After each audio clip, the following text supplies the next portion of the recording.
Well, g'day fishos. It's Friday morning, which means it's one thing. It's fishing report time. So, what's been happening throughout the week? Well, it's been a little bit slow during the week, only because of the weather. But this weekend looks absolutely glamour. So my suggestion is get out for a fish. Make hay while the sun shines. Go and enjoy that lovely weather. It looks sensational. I think the weather, they're saying 23 degrees, maybe 24. How good's that? And it's going to be the last month of winter. Bring that on. So what's been happening with the fishing at the moment? Like I said, a little bit quiet reports on the ground, but yesterday being Thursday was the first real day people could get out fishing, and there were some really good reports. We'll begin with the estuary. The Luddo, so the Ludrick I should call them, down along the breakwall, standing room only, but if you get your rock, you'll be right. So just make sure you get your own rock down there, because apparently it's selling like real estate. If Port Stephens wasn't high enough in house prices, then go and try and get a rock down the breakwall to catch Ludrick. Holy dooly. Fair income. There you go. But there's some good Ludrick down there. Pete got a nice one during the week, 48 centimetres. And there have been some absolute beauties, that 40 to, almost 50 centimetres down there. But they have been a little bit hot and cold. They've been on 1 minute and off the next. So the incoming tide's playing a bit of a key at the moment. So too leader. A lot of guys are going down now to £6 leader because of the clear water. So, and this weekend, look, they'll be on, but that clear weather with no wind, it'll make them a little bit tougher, that's for sure. So switched on guys, dropping in leader. Also try the Anchorage breakwall, been fishing pretty well, that first corner of the Anchorage breakwall.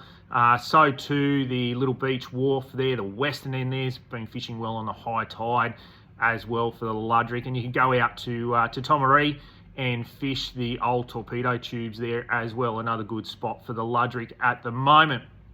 A few bream mixed in down on the breakwall as well, although they've been a little bit hot and cold. A lot of the bream reports have been coming up towards that Soldiers Point area, and also over towards the shortcut area at Tea Gardens along that particular area there. So those fish congregating up in those neck of the woods. A few guys fishing boats, getting out there, fishing the incoming tide, and getting a burley trail going, fishing live yabbies down a burley trail unweighted, doing pretty well on the brim at the moment. You got flatty mixed in as well. Speaking of flatties, Jack Hammond, local Jack Hammond, who's actually a pretty good fisherman and taught him all he knows. He actually got a really nice flatty during the week. He's been working the shallows, the real shallows on some big hard bodies, been having success on some big winter flatties, but he said it's a fish of 1,000 casts. But as that weather warms, hopefully when we get towards the end of August, the flatties will start to fire up. So only got a month or so to go. Just hope that weather keeps warming and the flatties will be on. Bring on that season, I tell you, that's for sure. Warm weather and flatties on the flats, bring that on. A few bonito still in the bay and a few salmon. So some young kids have been casting medals off the breakwall, also off Little Beach Wharf, getting amongst a few bonito and salmon. And I actually saw a bunch of bonito just outside the heads yesterday. So bonito this time of year, crazy. So yeah, bay's fishing pretty well at the moment. A few garies down on the wharf at Shoal Bay, and you'll see the Ludrick underneath there. They're very hard to tempt on a bait at the moment. On the beaches and the rocks, well, the swell was big during the week, so it made it nearly impossible to fish both. But this weekend looks absolutely glamour. We've got some good tides coming up, afternoon tides. So the beaches, I think, will fish really, really well. Keen on your brim on the beaches. Find a gutter, you'll find some brim. All the beaches will be fishable this weekend. I got sent some photos of some cracking brim up on Bennett's Beach on Hawk's Nest last week. So all the beaches holding some really good brim.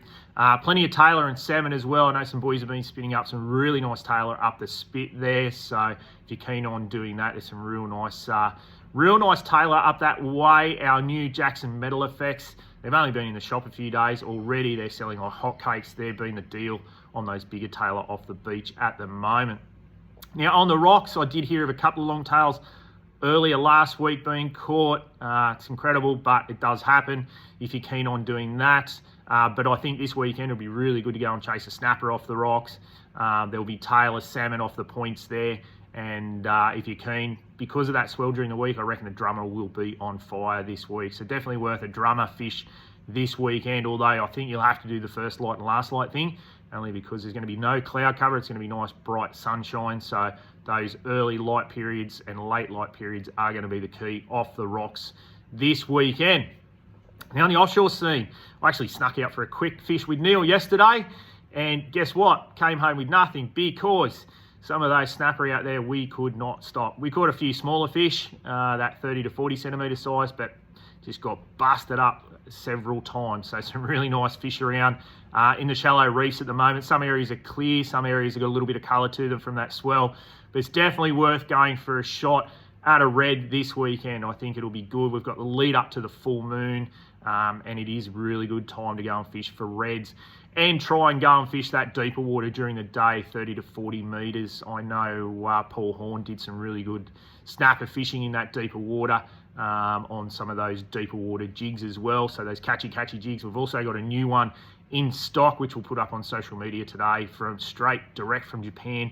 I think it's going to be an absolute killer on the reds in that deeper water, that's for sure, and pearlies as well. So some really good snapper around at the moment.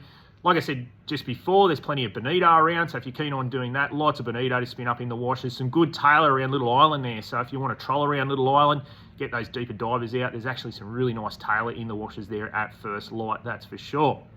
So keen on doing that. Go for a flatty drift. It'll be a nice weekend if you want to go into that 40, 50 metre mark and have a drift for a few sand flatties, that's for sure. So my ticket is, though, go and have a fish for reds this weekend, whether it's on plastics or whether it's on bait. Definitely worth a go this weekend. Now, the other news, I had a look at rip charts on Wednesday with a couple of mates and said, hey, look, if you're going to go Thursday, here's where I think it's going to happen. Was pretty correct, actually. So some good yellowfin out on the shelf caught yesterday. Not massive, but they're around that 20 to 30 kilo mark. Nothing wrong with that at all. Dan went out there for a look, went out to a particular coordinate around about that 3240 to 3245, 5 to 700 metres. If you've got rip charts, you'll see there's actually a temp break. There's also current pushing in. We've also got that zero altimetry line as well. Neil went out there as well, got some yellowfin as well. So there are yellowfin to be had. I'd be starting to fish anywhere from that 3240, just over the shelf, head out to 500-700 metres, and I'd track south, looking at the currents and the conditions. That's where I reckon the yellowfin will be, and they were there on Thursday, so definitely worth a shot there. So Port Stephens living up to its name of Port of Gold at this point in time anyway. So get out there all weekend. I think it's going to be a cracker. We'll be here all weekend, so if you need some gear, come in and see us. Anyway, until next Friday.